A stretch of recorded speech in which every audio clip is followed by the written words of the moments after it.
Mi nombre es Samuel Mata, mi matrícula es al 079251 y el tema es fuerzas distribuidas del proyecto integrador. Dice, ¿cómo explicas el teorema de ejes paralelos en una situación de la vida diaria?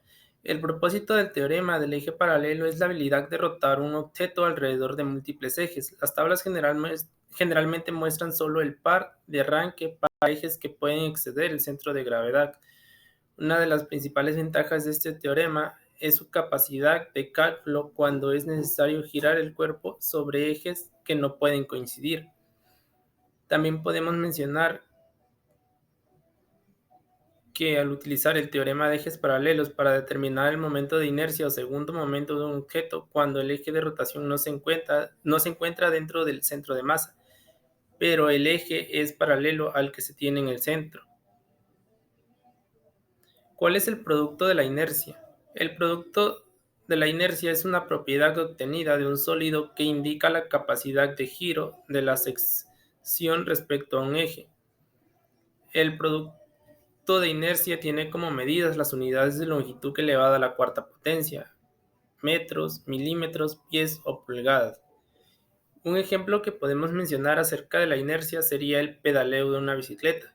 Al momento de avanzar en nuestra bicicleta unos metros al haber pedaleo y dejar de hacerlo, la inercia nos hace avanzar hasta que la fricción o el rozamiento lo supera. En ese momento la bicicleta podrá detenerse. ¿Cómo explicas la fricción dada en las vías del ferrocarril y sus consecuencias de no ser consideradas? Bueno, antes que nada sabemos que la fricción se representa en los cuerpos al estar en contacto con otros. Es el resultado en la fricción entre las ruedas y los rieles, que es lo que conocemos como contacto entre la rueda y el carril, donde se habla de fuerzas positivas que son todas aquellas que contribuyen al desplazamiento efectivo o estables de las cargas remolcadas.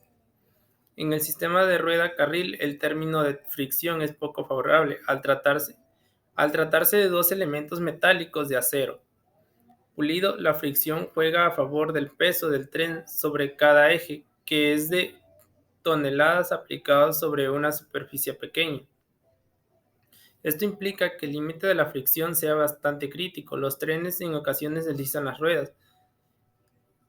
Los trenes, al igual que los coches, disponen de un sistema ABS de antipatinamiento.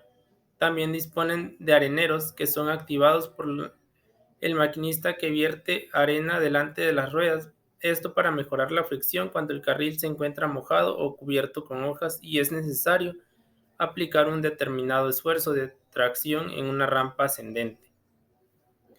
¿Por qué es importante la fricción en la construcción de diversos mecanismos? ¿Y qué previene? Los mecanismos basados en la fricción se estudian en estática porque tienen diferentes funciones. A veces funcionan para ayudar o bloquear el tráfico, otras veces estos mecanismos ayudan a mantenerlo en movimiento.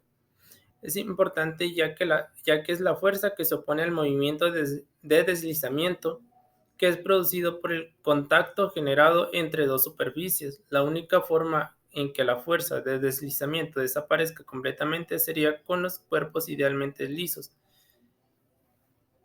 Esto es posible. Se puede afirmar que la fuerza de fricción se da en todos los medios conocidos, ya sean sólidos, líquidos o gaseosos. Las fuerzas de fricción estáticas generadas por la interacción entre dos superficies aumentarán para evitar cualquier movimiento relativo hasta el punto en que ha comenzado el movimiento.